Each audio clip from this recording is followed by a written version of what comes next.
better late than never. We are doing my lists of the best movies of 2020 and the worst movies of 2020. So the first one we're going to do is the best of.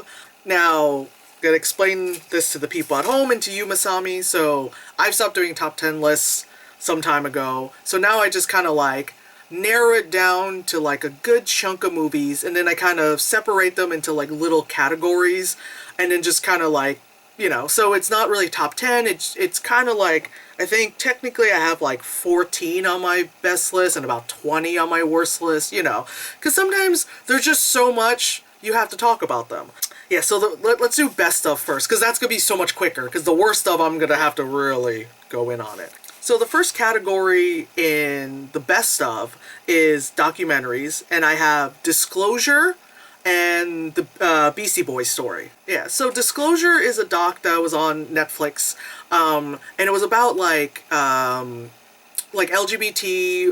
like mostly focused on trans people in film and media. I saw the ads for that, yes. Yeah, and so it was a very good doc because it was talking about how, like, you know, a lot of those movies and whatever media is usually about, you know, there's, if the character is gay, it's always like gay panic. If the character is trans, they're always evil. It's always like, you know, the entire time it was a woman, but she dressed as a man to want to kill because whatever. Oh, they're, you know, like trans equals evil, like that kind of stuff. In a lot of movies for a very, very long time. Okay, my bad. So it's a very good doc on that. And like I said, the second one, Beastie Boys story, which is a documentary on the Beastie Boys, which I'm a huge fan of them. And it was really cool because they were like, the two surviving members are on a stage, and they're just kind of like, you know, talking about it. They'll show things behind them. They're in front of a live audience. Sucks that there was a pandemic because it was going to be released on, you know, IMAX. So I would have loved to have, like, seen it on IMAX because the audio would have been amazing, because you're then obviously listening to Beastie Boys and all that stuff. It would have, because they wanted it where if you're sitting at IMAX and like how the scale of the movie is, it would have looked like they were actually standing in front of you, like they had that kind of idea. But instead, like watching it, you know, like on your computer, it's just like, it's fine, it's still fine, but like, you know, it's about the experience and all that stuff, you know. So yeah, I definitely enjoyed those two. The next category, I call it ladies. And we have Birds of Prey, Swallow, Portrait of a Lady on Fire, The Invisible Man, and Run. Now, Birds of Prey and Sonic were the only two movies I saw in theaters in 2020, and then everything shut down. It's like the only... Oh, wait, no, I saw Tenet, but I don't know if you really count Tenet, you know? Like, you just have to see it in theaters, but anyway. But yeah, you saw Birds of Prey, right? I actually didn't. I have not done movies for a long time. But, again, I am happy to hear, and I've heard that there was great things about it, and you've described stabbing with a knife quite a few times. Yeah. I also noticed, like, a lot of, not all, but a lot of, like, straight cis men didn't really like the movie. Like, from what I noticed. That is any good movie. Yeah. But yeah, it's funny because I had said to Paul that if they hate it, he's like, oh, I know I'll like it, you know, because he's not, well, he is a straight cis man, but he's not one of them, you know. What is it? He's heterosexual, not straight. Oh yeah, he said. Oh yeah. What's Trixie was like? You're heterosexual. You're not straight. You're just heterosexual. Exactly. Yeah. It's more of a medical condition as opposed to personality. Medical condition. I love it. Yeah, Birds of Prey was great because it was like, this is not a spoiler, but there's one part like in the third act where there's a fight scene, and you know how Black Canary is, like how her hair is. And there's one part where, like, she's fighting and her hair's in her face. And then Harley Quinn just goes, scrunchy? And she's like, yes. And then, like, all the ladies in the theater were like, oh, thank you. You know, like, yes. Because you can't have all that hair, you know, and just be like, oh, yeah, just whip it around. It's totally out of my face because Beyonce wind. You know, like, that kind of shit. Like, right. After Birds of Prey, I said Swallow.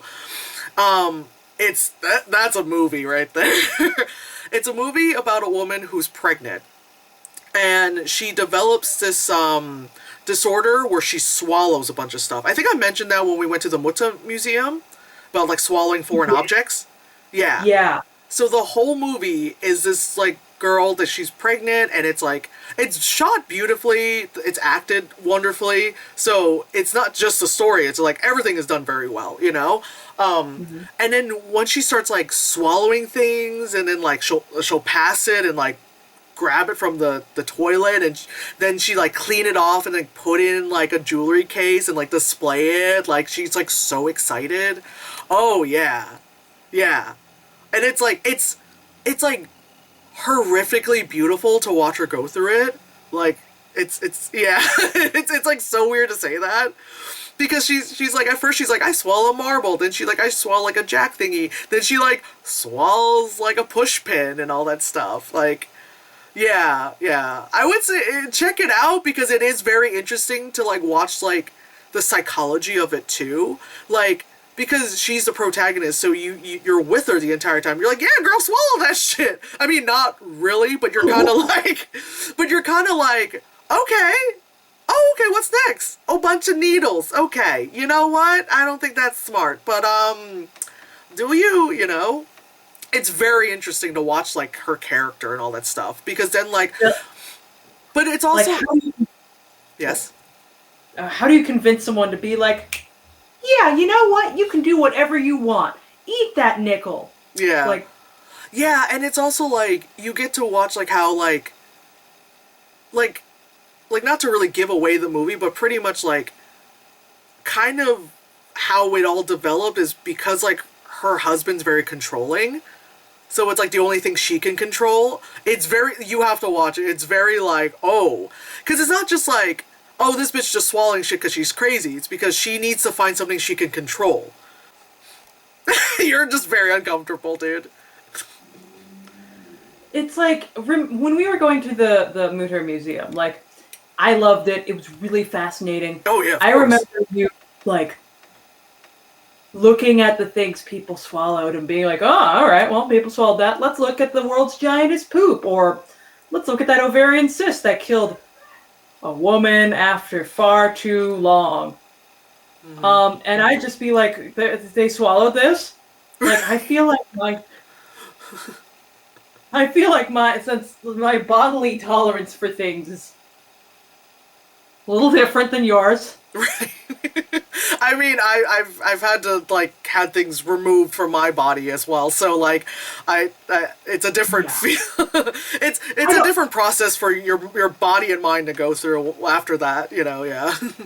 I don't have even my ears pierced. I'm sure that'll be the crazy thing I do after this whole ban is lifted and be like, I'm gonna finally do what all those 16-year-olds did. Right. 8 years in. And ear piercing, I know, and I'm here with like a lip thing and ear stretch tattoos, scars on my stomach. Like, I've been through it, you know. Yes. We have had different experiences with our bodies where, you know, my big thing is I got itchy.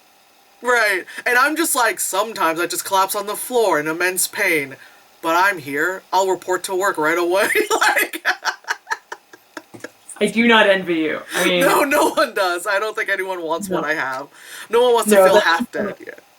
So then the movie after that I said was Portrait of a Lady on Fire. It's a French film. It's like a period piece. It's about lesbianism. So, you know. So it's about like, it's a, I was about to say, it's some lady and another lady. I love how I spoke so beautifully about body horror, but then I'm talking about lesbianism. I'm like, you know, it's two chicks fucking, you know? now where did you see said film about you?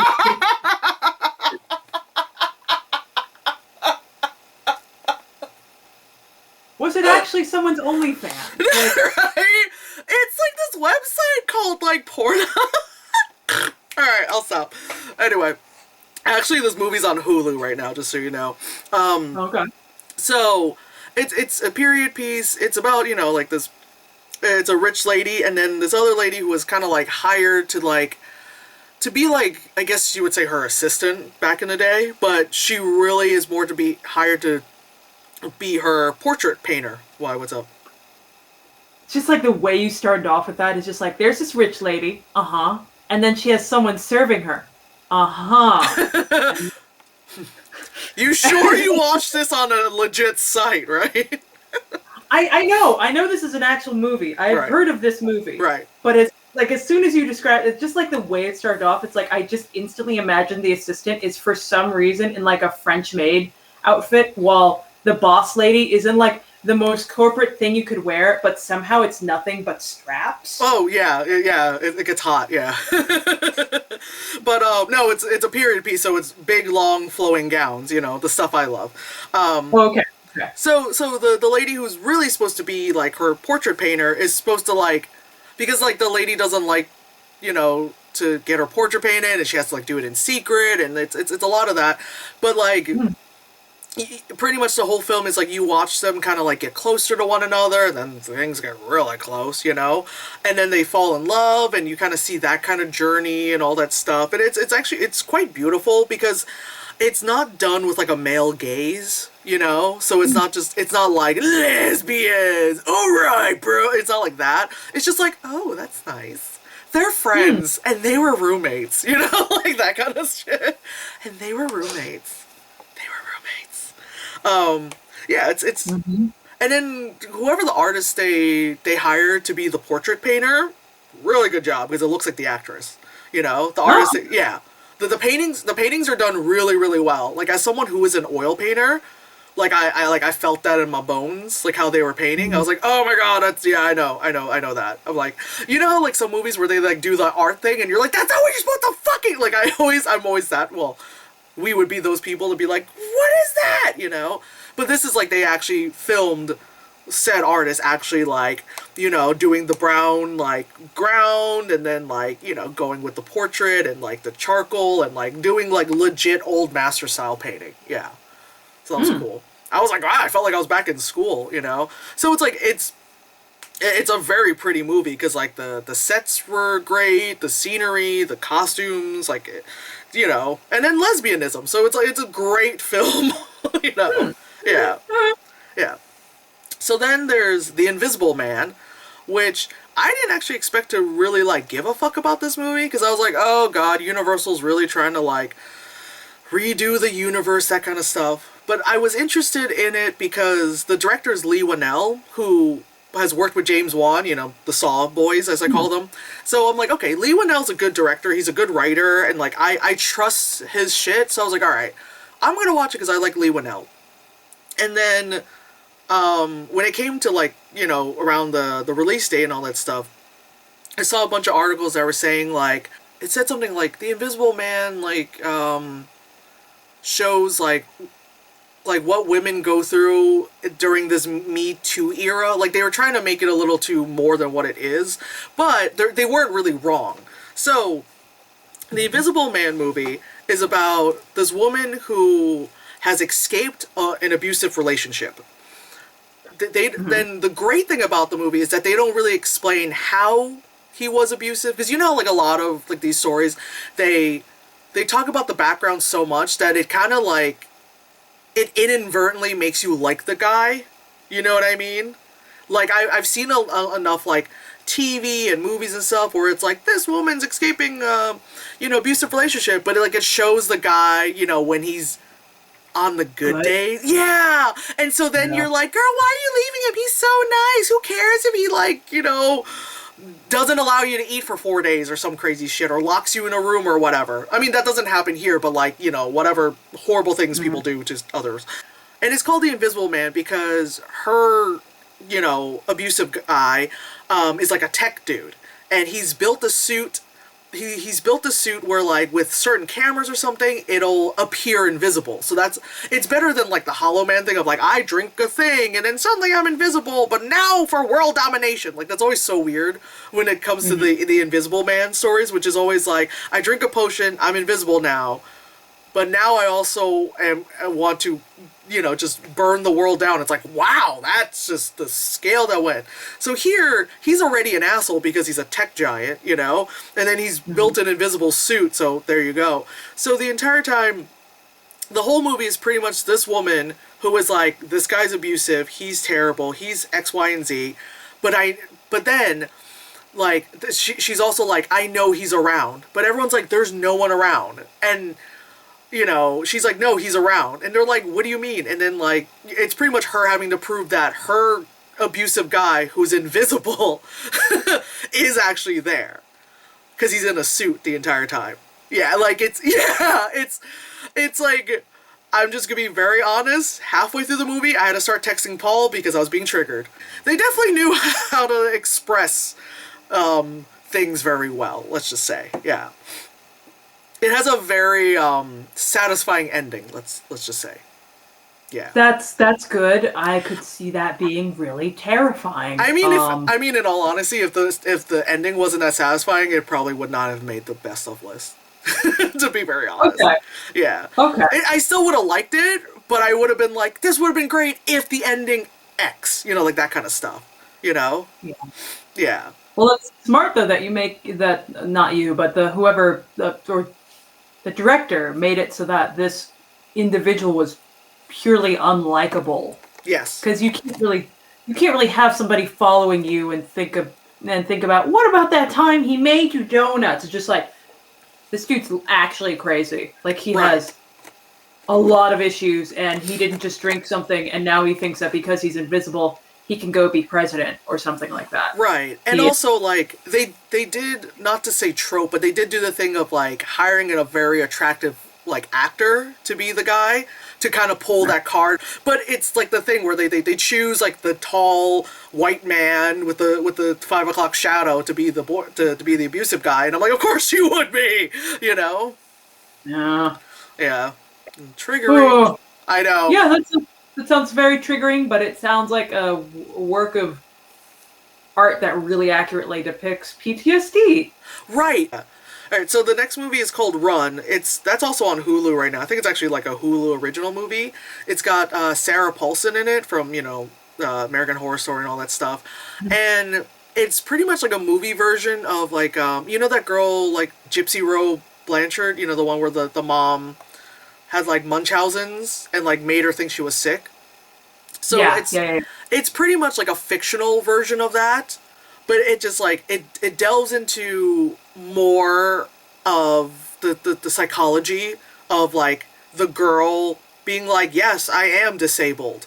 And the mom being like, yes, you're my baby, I have to take care of you. You know, like, that kind of thing. Because obviously, you know, the miniseries for the Gypsy Rose thing, you know, it was just the story that whatever happened. But here, because it's fictional and they could kind of, like, tweak with that kind of stuff, everything is from the perspective of the daughter, and pretty much how, like, she never knew the entire time that she really wasn't disabled, but, you know, like, that kind of stuff. Like, that's really like, it's not a spoiler, it's just, you know. Okay. So the next category, there's 3 movies, and the category I call it Brain. One is called The Platform, then we have Tenet, and the last one is I'm Thinking of Ending Things. So The Platform, it's on Netflix, and it's about a prison that is just like a tower, like that kind of thing, you know? And the platform is just a platform that just the prison provides food on. And the platform just goes up and down the tower to, like, give people food. Now, in my review for this movie, I said that this movie pretty much shows you that trickle-down economics don't work.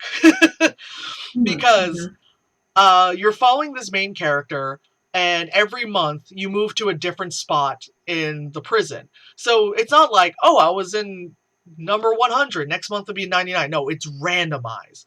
So you can start off at 42, end up at 300, and then go at level 1. Like, every month it's something different. So because you're at a different spot and you don't know where you're going to stay every time, when the platform of food comes down, people on, like, the first, like, 5 levels just, like, gobble it up, steal it. And everyone underneath is literally grabbing scraps. You see what I'm talking about with economics. And so once you get down to however big this tower is, you've got no food. It's just broken plates and shit.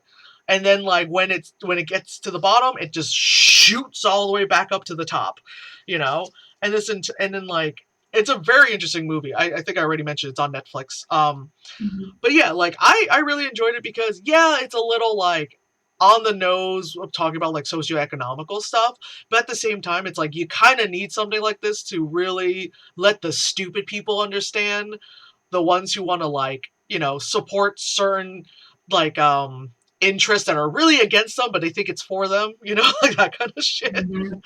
Yeah, it's it's also kind of like an interesting idea for a prison to be, because it's like every floor there's only two people, but you could be with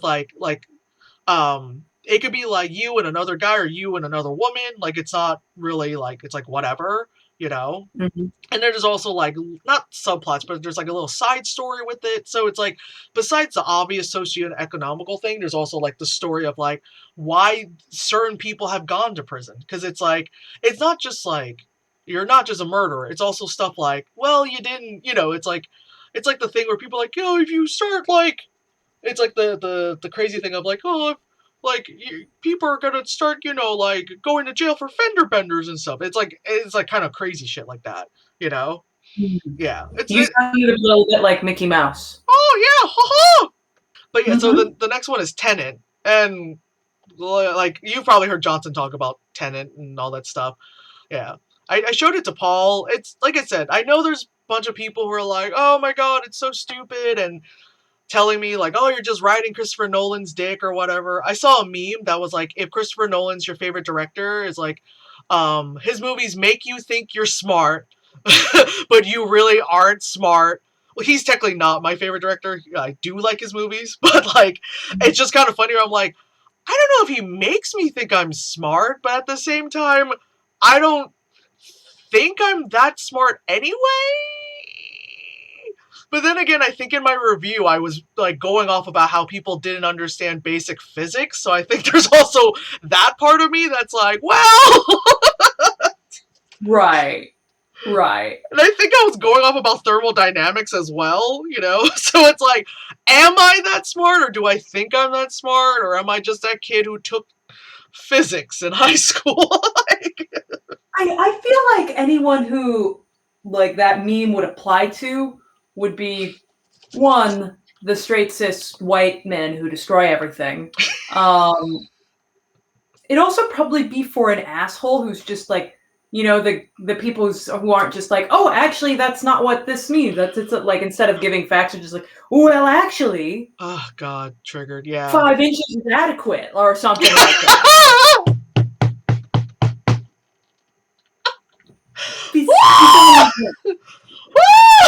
Woo! I let out my R2D2 falling down a flight of stairs noise. Woo! Yes, that's more the person that I think that meme would apply to. You're someone who's just like, I like this thing. I studied this thing. Also, Batman's cool. Da da da da. It's like Right. it. The next one is I'm Thinking of Ending Things, and that movie's on Netflix. It's written by the guy who also wrote oh my god, I just suddenly forgot the name. Eternal Sunshine of the Spotless Mind, because apparently he really likes really Oh. long titles. And it's a very interesting movie because I said this in my review, you have to pay like very close attention to the movie because it's not just dialogue stuff, it's like visual shit that well, not really to give it away, but things change literally right in front of your eyes if you don't, pay attention. And it's a very interesting thing of it's about a couple, and the title I'm Thinking of Ending Things. It's like okay, so the girl's probably gonna want to like end the relationship, but then they go to like the guy's parents' place, um, to I guess it was like for the weekend or like for something. That's really not important. And they travel there, and then like let's just say things get weird, and because again I don't really want to give it away. So that happens, and then things just kind of like I don't want to say fall apart because then it seems like the movie sucked and didn't know what to do with itself. But like story wise, in a sense, it fell apart. Again, not in a bad way, but in a way where you're like, okay, I was not expecting this to happen because it just seemed like a simple like road movie. Like this couple's going to the parents' house, the girl's thinking of breaking up. Oh God, they're at the parents' thing. You're thinking it's gonna be one of those like you know, like, oh god, it's gonna be like sad rom-com notebook thing. No, it goes it again, it takes a turn, but you don't know when the turn, like by the time you're like, wait, this is taking a turn. It had taken a turn, you know, like 5 miles back. Like it's like good like that. You know, like with some movies where you're like, oh, I can see the plot turning into this. Like it was smarter than that to do it. Like I said, you just have to pay attention, you know, like closely on the movie itself. The ending is a bit odd, but at the same time, you know, again, like with something similar like Eternal Sunshine of the Spotless Mind, with a movie that's just kind of like, it is an odd film to watch, you know? And everyone does a really good job, you know, with like the acting and all that stuff. And again, I don't want to give too much away because then it's just like, well, there you go, you just mentioned the plot. So the next category, I just labeled it as eyes slash ears. So Alright. it's just two movies because one is it's pretty much movies that are good for your eyes and your ears. So one is Oh, okay. yeah. So one is called Color Out of Space, and then the second one is Sound of Metal. So Color Out of Space is a movie that's based off of the H.P. Lovecraft story. It has Nicolas Cage in it. So Nicolas Cage gets to be a little bit, not too much, but gets to be a little bit Nicolas Cage in the movie. And it also has like crazy like body horror animal shit going on. It's got crazy fluorescent lights, and I jokingly say that like you give me fluorescent lights, especially if you give me the bisexual lighting, like, well, I have to like this movie now, you know? Not always, but sometimes when we get to the bad list, you'll see how some of them I got roped into watching, you know? You got tricked. Because I bought the movie, actually, The Color Out of Space. So I bought it, I watched it, and then I was looking through my H.P. Lovecraft books, and I was like, oh, I have the short story. So I reread it to, like, kind of, like, see how different it is, obviously, because this is modern times, and that was written, and it's, like, pretty close, you know, pretty accurate. It's, like, I enjoyed it. It's weird. It's Lovecraft, you know? So, like, enjoy. Yeah, so the next one in this is Sound of Metal. I know I was talking about it in one of my like streams. Yeah. This is on Amazon. This is on Prime, and this has Riz Ahmed in it. So I was already sold because I'm like, Riz Ahmed, I'm for this movie, you know. And then I was like, Riz Ahmed, and he's tattooed and shirtless. Okay, I really want to watch this movie. Oh, he plays the drums, and it's about metal music. Well, I'm like, Riz Ahmed, do you want to marry me? Like, what the hell's going on, bro? Like, Jesus, calm it down, sir. You're too good looking. Anyway, so he plays you know, a drummer for a metal band, and it's like him and his girlfriend, and his like girlfriend's got like bleached eyebrows, like very like, you know, metal girl look, and she you know, it's like the type of music where it's literally just noise, because like when she starts singing, she's like she's just, it's whatever words, but she's just like saying words, gurn, gurn, gurn, guitar, and he's like, boom, boom, boom, boom, boom, drums, and it's just like, but everyone around him are like, yeah, this is great. I mean, like, the way how the movie is, the sound design, if this movie does not get, like, an Oscar for sound design or some shit, I'm gonna be pissed off, because they do it so fucking well. And Riz Ahmed's character is a drummer. Now, the worst thing that can happen to a drummer, besides probably losing a limb, is that he loses his hearing. Now, so he's a drummer, So the entire film is him, like, understanding how it is to be deaf. You know, I have, like, surround sound speakers, so it was just like, oh, you know, it really, like, you know, it really was like, you're with him, because you're just like, what, huh? Like, I was, like, trying to listen, and then when you get taken out of that and you can suddenly listen again, you're like, oh my god! You're like, fuck, you know? Like I said, sound design, they deserve all the awards, you know. Yeah. So then my last category, I just put other because I really didn't know, like, there was no category for these two. So one is Soul, and then The Call. So Soul, you know, is the Pixar movie. Yeah, I have not watched any of these films because just because. Yeah. Please continue. So Soul is like the new Pixar movie, and it very simply explains like existential crisis to adults and children. Like for adults who don't know how to like express that's what they're going through, because I know like we tend to meme a lot about existential crisis and the feeling of wanting to die and all that stuff, but to like put it in like a like literally a simple cartoon way, they were really good at doing that without making it like too depressing, but like just very honest and kind, Mhm. you know, that very Pixar Disney way of like be kind, you know. um Mhm. because I was thinking about like as an adult watching that, I was like, oh my god, yeah, that's so simple. Exactly, that's exactly how I felt, or blah blah blah. But then thinking about like if I was a kid, you know, you don't have to be like in your 30s to be feeling that, but I can understand like as a kid, you're like, I don't know why suddenly I'm just like disassociated or like, you know, just like because I've always been a weird child, so I was just like I feel like if I was a kid and I saw that, I was like, oh, okay, you know, the whole thing of like you're like, yes, you are weird, but you're not that weird. This is a normal thing to go through, kind of stuff. Yeah, Mhm. like I feel like it was really good. Plus, it's like, you know, and plus it was like very fun, and it just also showed like, you know, just there's also a really big fat cat in the movie, so I know you'd enjoy it. You know, so the last movie is called The Call, and it's a Mhm. Korean horror film, and so you've probably like seen this kind of like storyline before, which is like, I'm from the future and I'm from the past, and somehow with this old rotary phone or some shit, you know, like we're able to talk to one another. Like that's been done a bunch of times. This one does it does that, but then it kind of like pushes the envelope and goes further. So it does the thing of like, hey, I'm from this year, I'm from that year, like, oh my god, you know. And then it does stuff where it's like the person in the past would be like, hey, I left a thing here, and the person in the future would be like, oh my god, I found it. So it does a lot of that, which happens a lot in these kind of stories.